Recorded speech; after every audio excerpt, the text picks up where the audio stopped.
Regular বাসার সবকিছু clean করার জন্য লিকুইড বেসড যে ক্লিনারগুলো আছে সেগুলোর থেকে কিন্তু এই ফোম ক্লিনারটা বেস্ট। কেন বেস্ট, কিভাবে বেস্ট, সব কিছু এক এক করে দেখিয়ে দিচ্ছি।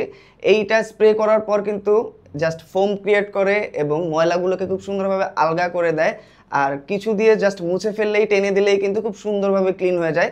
সিলিং ফ্যানটাতে কিন্তু এই ফোম ক্লিনারটা আমরা জাস্ট অ্যাপ্লাই করেছি, কিছুক্ষণ রেখে মুছে ফেলতেই কিন্তু সিলিং ফ্যানটা একদম ক্লিন হয়ে গেছে। নর্মালি লিকুইড বেস ইউজ করলে কিন্তু দেখা যায় যে ময়লাগুলো কাদা কাদা হয়ে যায়, ক্লিন করা অনেক কষ্টের হয়ে যায়।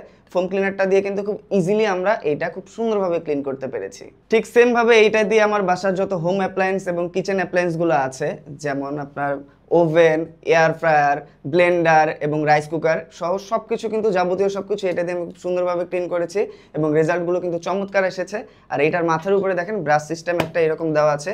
স্প্রে করার পর জাস্ট এইটা দিয়ে ঘষা দিলেই কিন্তু বসে যাওয়া যে দাগগুলো আছে এগুলো খুব সুন্দরভাবে উঠে আসে। মুছে ফেললেই কিন্তু একদম রেজাল্টটা দেখতে পাচ্ছেন কত সুন্দর হয়। এরপর কিন্তু আমার বাসার কাঠ, লেকার এবং বোর্ডের যে ফার্নিচারগুলো আছে সেটাও এটা দিয়ে ক্লিন করলাম। সেম একই উপায়ে স্প্রে করে জাস্ট মুছে দিয়েছি এবং খুব সুন্দরভাবে কিন্তু ক্লিন হয়ে গেছে।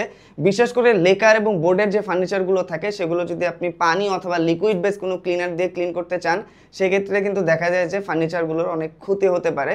কিন্তু যেহেতু এটা ফোম স্প্রে, এটা দিয়ে কিন্তু কোনো ক্ষতি হয়নি। জাস্ট স্প্রে করে মুছে ফেলতে কিন্তু ফার্নিচারগুলো একদম নতুনের মতো চকচকে হয়ে গিয়েছে। এইভাবে কিন্তু একে একে আমি আমার বাসার সব কিছু এই ফোম ক্লিনারটা দিয়ে ক্লিন করে ফেলেছি এবং এইটা রেগুলার ক্লিনিংয়ের জন্য আমার কাছে বেস্ট মনে হয়েছে। আর এটা 650 ml এর এবং ফোম হওয়ার কারণে কিন্তু এইটা অনেক দিন যায় এবং এটা দিয়ে অনেক কিছু ক্লিন করা যায়।